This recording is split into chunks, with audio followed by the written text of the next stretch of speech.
இந்த road show வீதி உலாவையோ அல்லது 22 நாள் பிரச்சாரத்தையோ 206 கூட்டங்களையோ 180 தொகுதிகளையோ மக்கள் ஏற்கவில்லை. முற்றிலுமாக மிக தெளிவான முறையில் நிராகரித்திருக்கிறார்கள். இதற்கு அனைத்து அரசியல் கட்சிகளும் மதிப்பளிக்க வேண்டும். பாஜக கூட்டணியில் உள்ள கட்சிகள் மதிப்பளித்து அதற்கு ஏற்ற வகையில் அரசியல் முடிவுகளை மேற்கொள்ள வேண்டும் என்று நான் இந்திய கம்யூனிஸ்ட் கட்சியின் மாநில செயற்குழு சார்பில் கேட்டுக்கொள்கிறேன். தமிழகத்தை பொறுத்தமட்டில் தமிழ்நாட்டில் இதுலேயும் கருத்து கணிப்பு சொல்லப்பட்டது. பாரதிய ஜனதா கட்சி வெற்றி பெறும், அதிமுக வெற்றி பெறும், திமுக பழைய மாதிரிலாம் வெற்றி பெற முடியாது என்றெல்லாம் கருத்து கணிப்பு வெளியிட்டார்கள். ஒரு 7-8 தொகுதிகளை குறிப்பிட்டு, மிக முக்கியமான தொகுதிகளை குறிப்பிட்டு, அந்த தொகுதிகள் இழுபறியாக இருக்கும் என்று ஒரு பத்திரிகை வாக்கு சதவீதத்தெல்லாம் போட்டு சொன்னாங்க. ஒரு பத்திரிகையில் அப்படி ஒரு செய்தி வந்தது. ஆனால் தேர்தல் முடிவு என்பது சென்ற தேர்தலில் நாடாளுமன்ற 2019 தமிழ்நாட்டில் 39 தொகுதிகளில் 38 தான் எங்கள் அணி வெற்றி பெற்றது. ஆனால் இந்த தேர்தலில் தமிழ்நாடு 39 வெற்றி பெற்றோம், புதுவையிலும் வெற்றி பெற்றோம். 40க்கு 40, 100க்கு 100 மதிப்பெண் என்பதை போல இது நாங்கள் தொடக்கத்திலிருந்தே சொன்னோம். குறிப்பாக மாண்புமிகு முதலமைச்சர் சொன்னார், 40 வெற்றி பெறுவோம் என்று உறுதிபட சொன்னார்.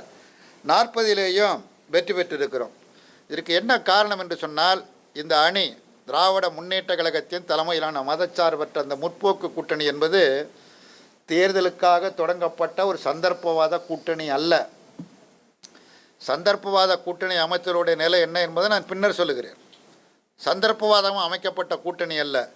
2018, 2019 இந்த அணி உருவாக்கப்பட்டது. குறிப்பாக மக்களின் பிரச்சனைக்காக இந்த அணி உருவாக்கப்பட்டது. காவிரி நதிநீர் பிரச்சனை உரிமை பறிபோய்விடும் என்கிற நிலையில் முக்கம்பிலிருந்து அன்றைக்கு எதிர்க்கட்சி தலைவராக இருந்த திரு மு.க. ஸ்டாலின் அவருடைய தலைமையில் காவிரி நதி மீட்போம் என்கிற ஒரு மிகப்பெரிய நடப்பயணத்தை மேற்கொண்டோம். அதில் இந்திய கம்யூனிஸ்ட் கட்சி, மார்க்சிஸ்ட் கட்சி, விடுதலை சிறுத்தைகள், மறுமலர்ச்சி திராவிட முன்னேற்ற கழகம், இந்திய யூனியன் முஸ்லீம் லீக், மனிதநேய மக்கள் கட்சி போன்ற அனைத்து தோழமை கட்சிகளும் இதில் பங்கேற்றன. அன்று தொடங்கிய அணி இந்த அணி ஒரு கொள்கை அடிப்படையில் மக்கள் நலன் சார்ந்த அணியாக உருவாக்கப்பட்டது. அது 2019 நாடாளுமன்ற தேர்தலில் புதுச்சேரி உள்ளிட்ட 39 தொகுதிகளில் வெற்றி பெற்றது.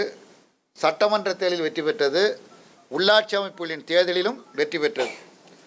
இப்பொழுது நடைபெற்ற தேர்தலில் 40க்கு 40 வெற்றி பெற்றிருக்கிறது. இதற்கு மிக முக்கியமான காரணம், திராவிட முன்னேற்ற கழகத்தினுடைய தலைவர் மாண்புமிகு முதலமைச்சர் மு.க. ஸ்டாலின் அவர்கள் இந்த அணியை ஒருங்கிணைத்தது. சிறிய கட்சியா பெரிய கட்சியா என்கிற வேறுபாடு பாகுபாடு இல்லாமல் அனைவரையும் ஒருங்கிணைத்ததும், கூட்டணியை பலப்படுத்தியதும், தொகுதி பங்கீட்டில் எண்ணிக்கை ஒதுக்குவதில், தொகுதிகளை ஒதுக்குவதில் எந்த விதமான முரணும் கிடையாது.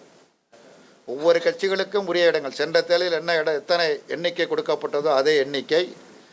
அதே மாதிரி தொகுதிகள் கட்சிகளோடு கலந்து பேசி ஒரு இணக்கமான முறையில் பேசி, இப்போ இந்திய கம்யூனிஸ்ட் கட்சி எடுத்துக்கொண்டால் சென்ற முறை திருப்பூர், நாகப்பட்டினம் 2 தான் போட்டியிட்டோம்.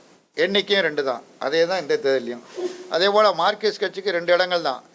சென்றதில் அவங்க கோவையிலையும் மதுரையிலும் போட்டியிட்டார்கள். இந்த இடம் கோவையை மாற்றி திண்டுக்கல்லை கொடுத்தார்கள். திண்டுக்கல்லில் நல்ல வாக்கு வித்தியாசத்தையும் மார்க்சிஸ்ட் கட்சி வெற்றி பெற்றிருக்கிறது. விடுதலை சிறுத்தைகளுக்கு சென்ற தேர்தல் அதே தொகுதிகள் தான். சிதம்பரம், விழுப்புரம் அதே தொகுதி. அதே மாதிரி இந்திய யூனியன் முஸ்லீம் லீக்குக்கு ராமநாதபுரம் தொகுதி. அதே போல் கொங்கு மக்கள் கட்சி. இப்படி ஒவ்வொரு கட்சிகளுக்கும் எண்ணிக்கையிலேயோ அல்லது என்ன தொகுதி என்பதிலேயோ எந்த விதமான முரண்பாடும் இல்லாமல் மிகவும் சிறப்பான முறையில் அதையெல்லாம் பங்கீடுகள் செய்தது மட்டுமல்லாமல், அவர் மேற்கொண்ட பிரச்சாரம் தமிழ்நாடு முழுவதும் ஒவ்வொரு நாளும் நடைபெற்ற அந்த பொதுக்கூட்டங்கள், லட்சக்கணக்கான மக்கள் அந்த பொதுக்கூட்டங்களில் பங்கு பெற்றார்கள். அந்த பொதுக்கூட்டங்களில் பேசுகிற பொழுது எந்த ஒரு பொதுக்கூட்டத்திலும் அரசியல் நாகரிகமற்ற முறையில் முதலமைச்சர் பேசவில்லை. மிகுந்த நாகரிகத்தோடு அரசியல் ரீதியாக, கொள்கை ரீதியாக பேசி வகுப்புவாத அபாயத்தை நாட்டு மக்களுக்கு சொன்னார்.